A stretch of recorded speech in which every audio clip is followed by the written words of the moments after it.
Praise the lord, హల్లెలూయా. మన ప్రభువును రక్షకుడైన యేసుక్రీస్తు వారి శ్రేష్టమైన నామంలో అందరికీ వందనాలు. ఆ కృపగల దేవునికి కృతజ్ఞతాస్తుతులు చెల్లిస్తున్నాను. ఎలా ఉన్నారు? బాగున్నారా? ఈ లాక్డౌన్ ప్రారంభించి సుమారు 43 రోజులు ప్రజలు వ్యాపారాలు చేసుకోవడానికి ఉండట్లేదు, బయటికి వెళ్ళడానికి ఉండట్లేదు. ఇలాగ ఎన్ని రోజులు ఉంటుందో తెలీదు. రాత్రి వార్తలు అయితే జూన్ 15 వరకు అన్నట్టుగా అన్నారు. అది ఎంతవరకు అనేది తెలియదు, కానీ మంచిది ప్రియులారా, పరిస్థితులు బాగోలేదు. ఎఫెసీయులకు రాసిన పత్రిక 5వ అధ్యాయం 15వ వచనంలో దినములు చెడ్డమే కనుక సమయాన్ని పోను, ఒక అజ్ఞానుల వలె కాక జ్ఞానుల వలె నడుచుకోమని వాక్యం సెలవిస్తుంది. మనం అజ్ఞానుల వలె కాక జ్ఞానుల వలె నడుచుకోవాలి. సమయం పోనీయక ఇప్పుడు మనకిచ్చిన 43 రోజుల సమయం నిజంగా ఇదివరకు ప్రేయర్కి వెళ్తానికే మనకు టైం ఉండట్లేదు.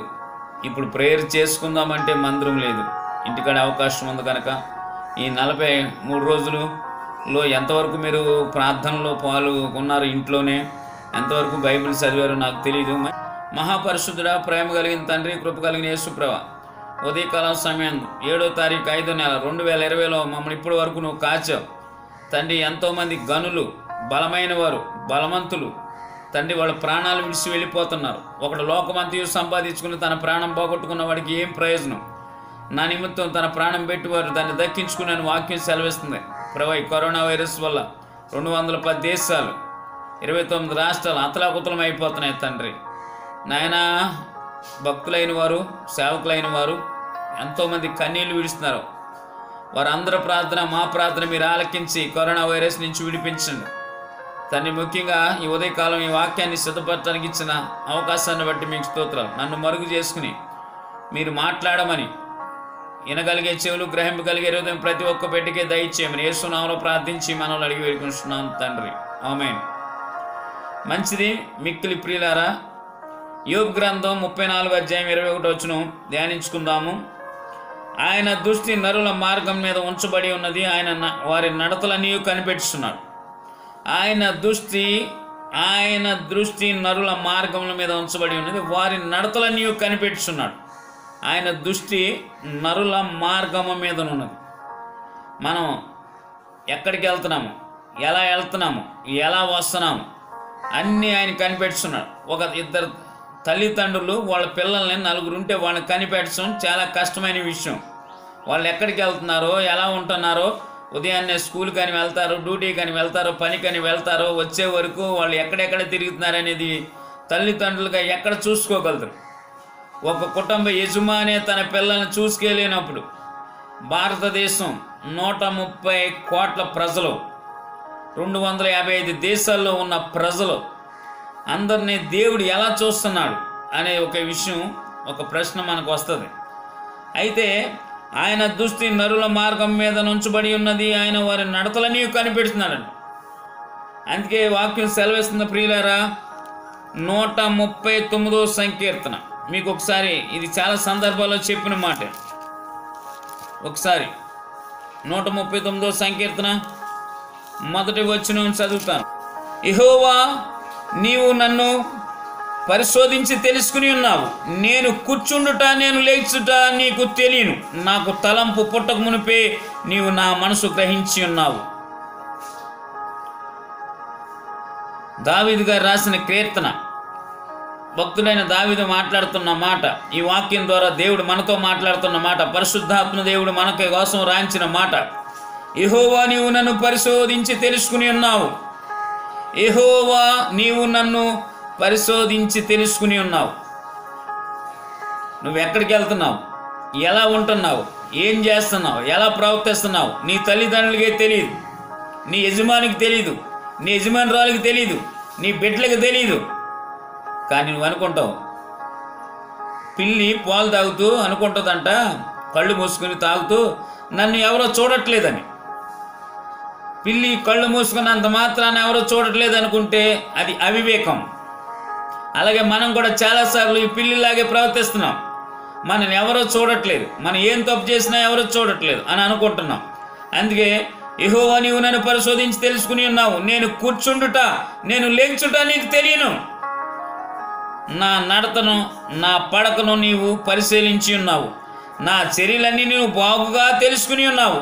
యెహోవా, మాట నా నాలుక రాక మునిపే అది నీకు పూర్తిగా తెలిసి ఉన్నది. ఎంత ఆశ్చర్యం అండి. చాలా సందర్భాల్లో అనుకుంటాం, నన్ను ఎవరు చూస్తున్నారు, ఏ పాపం చేసినా నన్ను ఎవరు చూస్తున్నారు, ఏ చెడు వచ్చినా. ఒక దొంగ అనుకుంటాడు నన్ను ఎవరో చూడట్లేదు, ఒక ఏషి అనుకుంటుంది నన్ను ఎవరో చూడట్లేదని, ఒక అంతకుడు అనుకుంటాడు నన్ను ఎవరో చూడట్లేదని, ఒక అబద్ధమాడేవాడు అనుకుంటాడు నన్ను ఎవరో చూడట్లేదని. కానీ మనల్ని ఎవరు చూస్తున్నారంటే జీవం కలిగిన దేవుడు. నీతిమంతుల కొరకు ఆయన కనుదృష్టి లోకమంతా సంచారం చేయుచున్నదని వాక్యం సెలవిస్తుంది.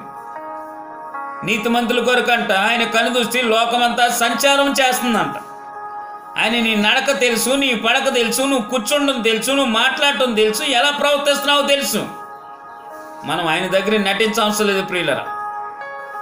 అమ్మ పుట్టిల్ని మేనమామకి ఎరుకని లోకంలో ఒక సామెత ఉంటుంది. మేనమామకి ఎందుకు తెలియదు? ఎందుకంటే ఇద్దరు కలిసి పెరుగుంటారు కదా.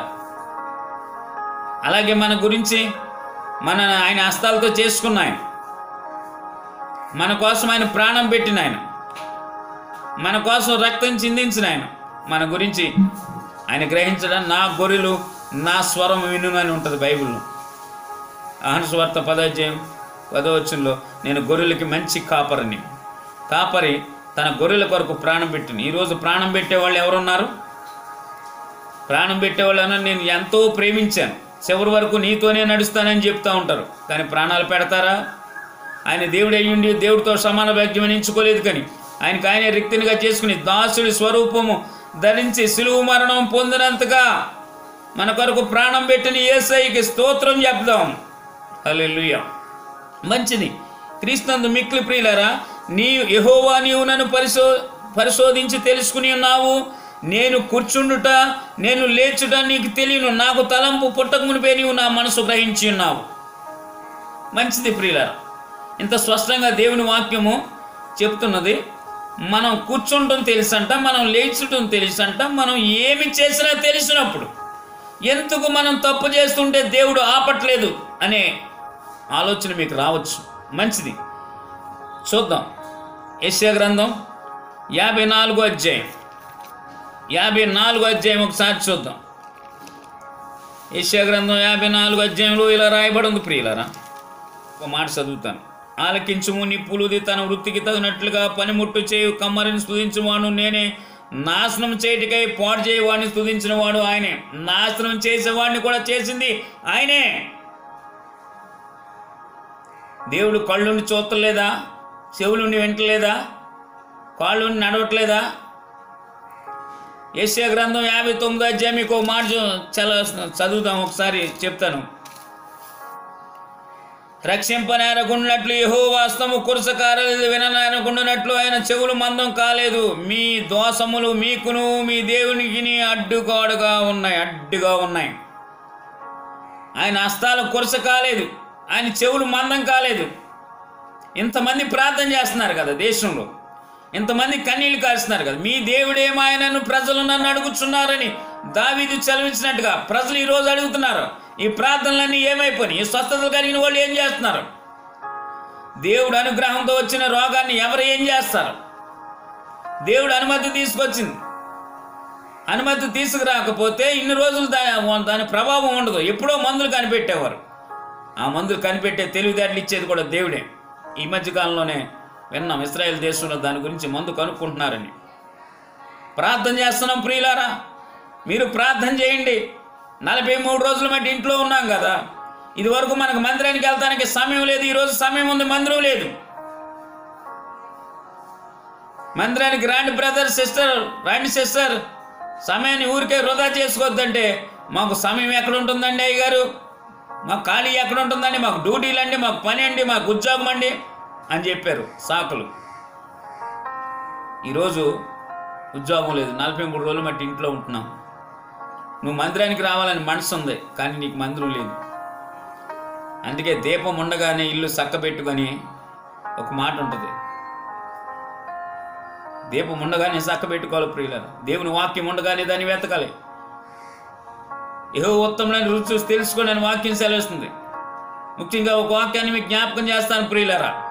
రక్షింపనేరకుండినట్లు యెహోవా హస్తము కురస కారలేదు, విననేరకుండినట్లు ఆయన చెవులు మందం కాలేదు. ఆయన హస్తము కురస కాలేదు, ఆయన చెవులు మందం కాలేదు. మరి ఎందుకు మన ప్రార్థన ఆయన సన్నిధికి చేరట్లేదు అని మీరు నన్ను అడిగితే, మీ పాపములు ఆయన ముఖమునకు మీకు మరుగుపరిచెను గనుక ఆయన ఆలకించుకున్నాడు.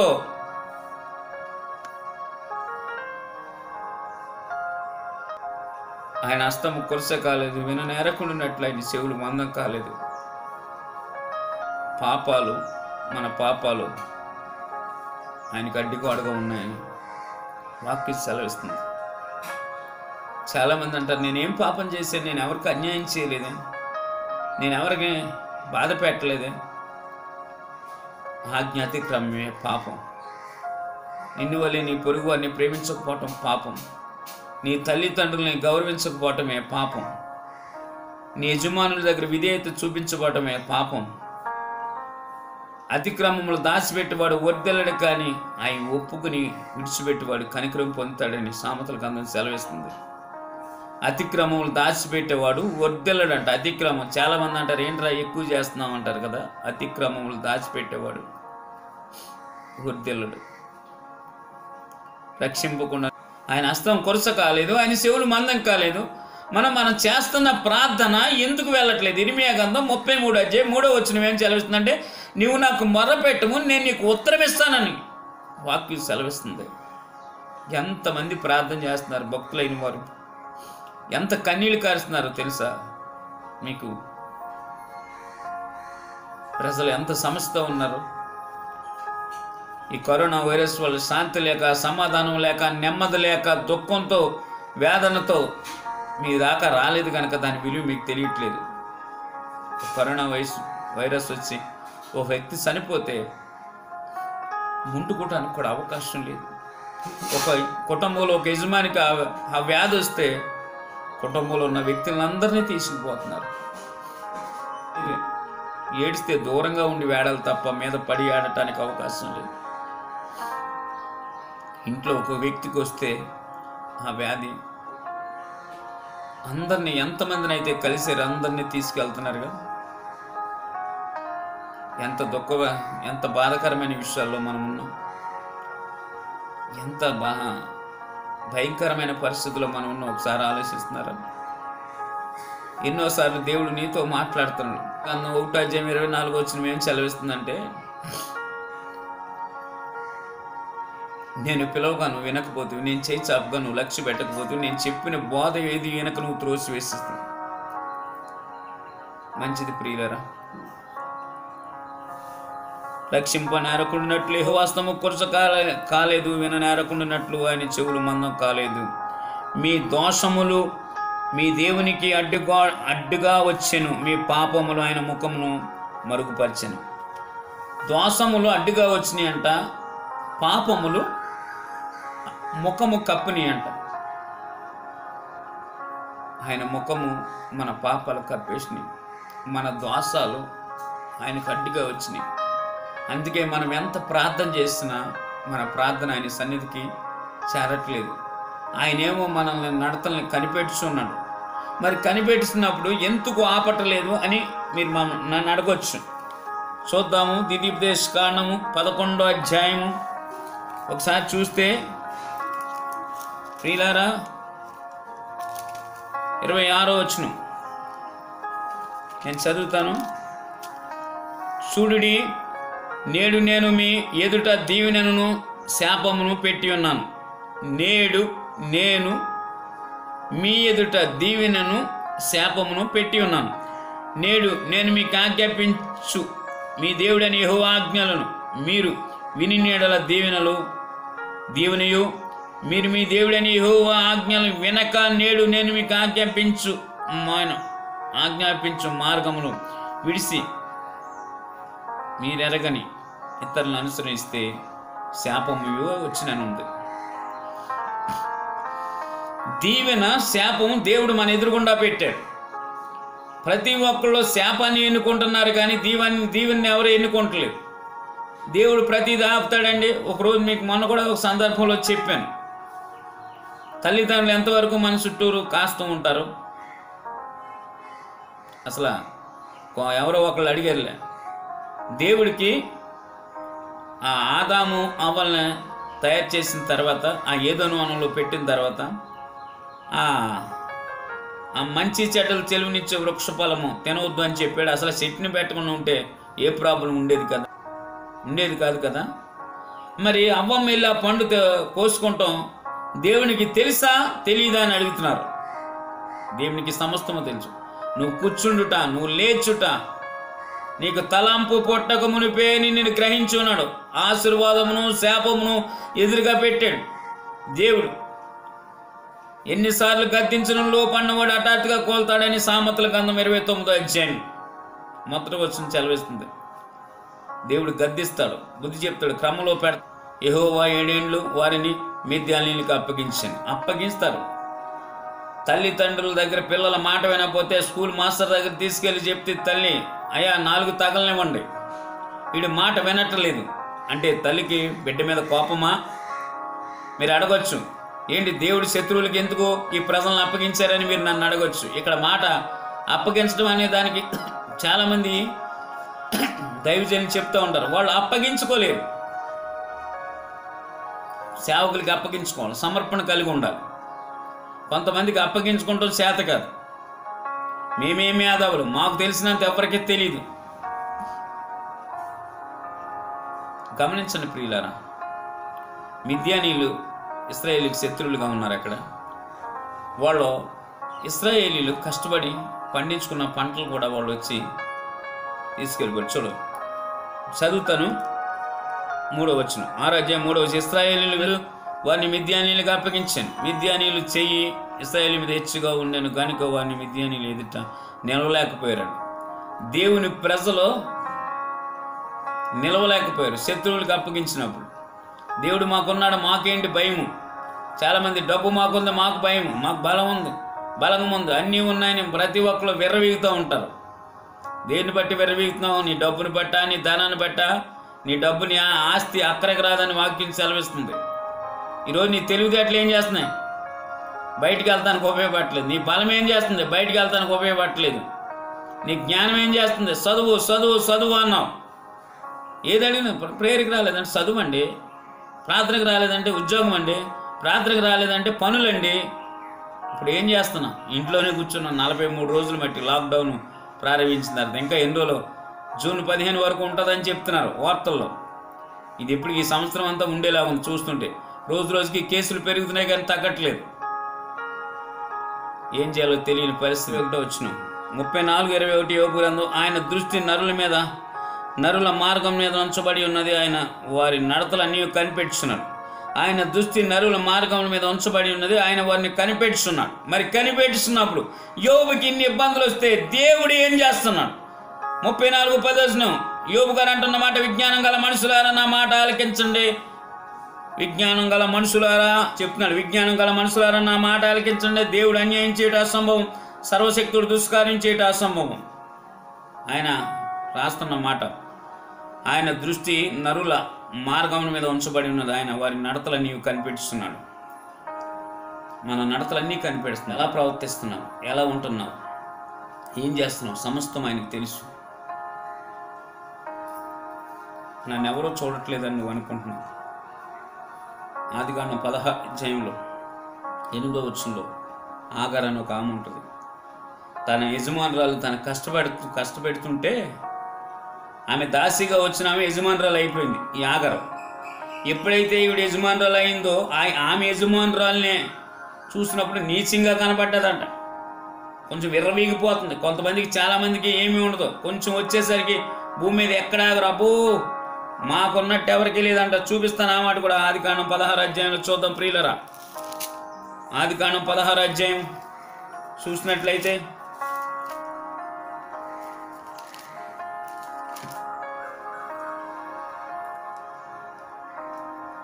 16వ అధ్యాయం 5వ వచనం. అప్పుడు చారాయి, చూడండి 16వ అధ్యాయం 4వ వచనం. అతడు ఆగరుతో పోయినప్పుడు అది గర్భవతి అని, అది తాను గర్భవతినని అయితనని తెలుసుకున్నప్పుడు దాని యజమానురాలు దృష్టికి,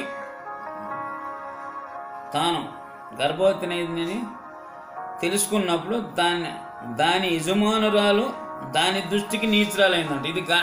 ఈమె గర్భవతి అయ్యిందో లేదో యజమానురాలే నీచురాలు అయిపోయిందంట. అప్పుడు శారా అంటది, నన్ను నీచురాలి కింద చూస్తుందయ్యా ఈ ఆగారు, దాసిగా వచ్చింది, అనవసరంగా నీకు అంటగట్టి పెళ్లి చేశాను నేను, ఇప్పుడు నా ఉసురు నువ్వు తప్పకుండా కట్టుకుంటావంటే ఆమె నీ చేతిలోనే ఉన్నది కదా, నీకు ఇష్టం వచ్చినట్టు చెయ్యి అంటే అప్పుడు కొంచెం బాధపరిస్థితి. ఈ కష్టం తట్టుకోలేక 8వ వచనం చూస్తాం. 6వ వచనం 16వ వచనం, అందుకు అబ్రహాము, ఇదిగో నీ దాసి నీ చేతిలోనే ఉన్నది, నీ మనసు వచ్చినట్లు దానిని చేయమని శారాతో చెప్పాను. శారై దాన్ని శ్రమ పెట్టినందుకు ఆమె యొద్ద నుండి అది పారిపోగా యెహోవా దూత అరణ్యములోను నీటి బొగ్గు యొద్ద ఆమెను కనుగొను. శారై దాసివైన ఆగారు, ఎక్కడి నుండి వచ్చితివి, ఎక్కడికి వెళ్తున్నావని అడిగాను. అందున ఆమె, నా యజమానురాలైన శారాతో నుండి నేను పారిపోతున్నాను. చూడండి, మీరు నన్ను అడగచ్చు, ఈమె పారిపోతుంటే దేవుడు ఆమెను కనుగొనెను. అందుకే చూచుచున్న దేవుడవయ్యా నన్ను చూసినావు, ఈ ఆగర్ను బట్టి రాశారు. 10వ వచనం, మరి యెహోవా దూత, నీ సంతానం నిశ్చయంగా విస్తరింపబడును, అది లెక్కింపలేనంత విస్తారంగా. ఇక్కడ 1వ వచనం.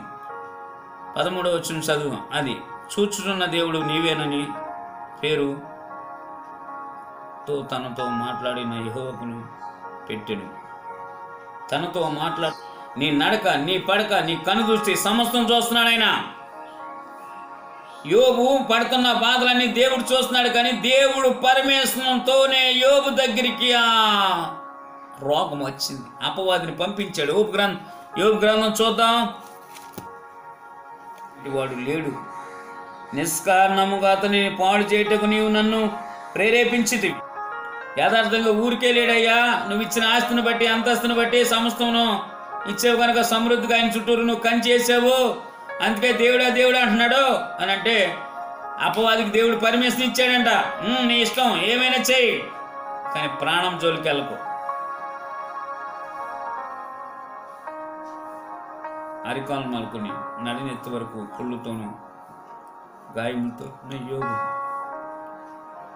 తన భార్య వచ్చి, ఇంకా నువ్వు యథార్థతను వదలకుండా దేవుణ్ణి దూషించి మరణం కమ్మంటుంది. అది చూస్తున్నాడు ఆయన. ఇక్కడ జరుగుతున్న సిచ్యువేషన్ అంతా చూస్తున్నాడు దేవుడు, అలాగే మౌనయ్యాడు. ఈరోజు అంత భయంకరమైన పరిస్థితులు ఉన్నాం, మీ దేవుడు ఏమైనని ప్రజలు నన్ను అడుగుతున్నారని దావీదు అన్నట్టుగా. ఇంకా పాస్టర్లు వేస్ట్ అంటున్నాడు ఒక ఆయన. భక్తులు, దేవా మా నడత తెలుసు, మా పడక తెలుసు, మేము కూర్చుంటుంటే తెలుసు, మేము లేచుతూ సమస్తం నీకు తెలుసు కనుక మమ్మల్ని మా పాపాల నుంచి విడిపించి మీరు రక్షించడానికి ప్రార్థన చేద్దాం. ప్రార్థన చేసుకుందాం. మహాపరిశుద్ధుడా, ప్రేమ కలిగిన తండ్రి, కృప కలిగిన యేసు ప్రభా, నీకు స్తోత్రాలు.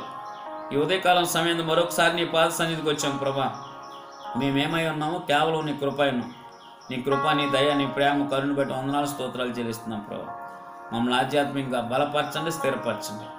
ఈ సేవలు బలంగా వాడుకోండి. కరోనా వైరస్ నుంచి విడిపించండి. మా నడక, మా పడక నీకు సమస్తము తెలుసు.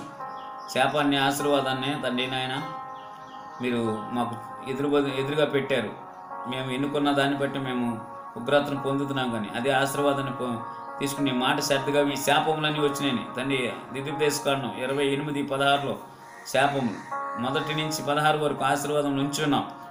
మేము తెచ్చుకుంటున్నాం ప్రభు. రోగాల నాటిని మేము అతిక్రమించి, ఆజ్ఞ అతిక్రమించి పాపం చేసి తండ్రి, నీ చెవులు మందం కాలేదు, నీ చేతులు కొరస కాలేదు, కానీ మా దోషములు గోడగాను, మా పాపములు తండ్రి నీ ముఖం కప్పుతున్నాయని, మా ప్రార్థన మీ సన్నిధికి చేరట్లేదని నీ వాక్యం సెలవిస్తుంది తండ్రి. మా పాపాలను విడిచిపెట్టి 2 దినవృత్తాంతాల 7:14 వచ్చిన సెలవిచ్చినట్లుగా నిజంగా నా పేరు పెట్టబడిన నా జనులు తమ శరీర మార్గములు విడిచి, పాపములను విడిచిపెట్టి నన్ను వెతికి ప్రార్థన చేసిన వాళ్ళ ప్రార్థన నేను వింటానని నేను వాక్యం సెలవిస్తుంది.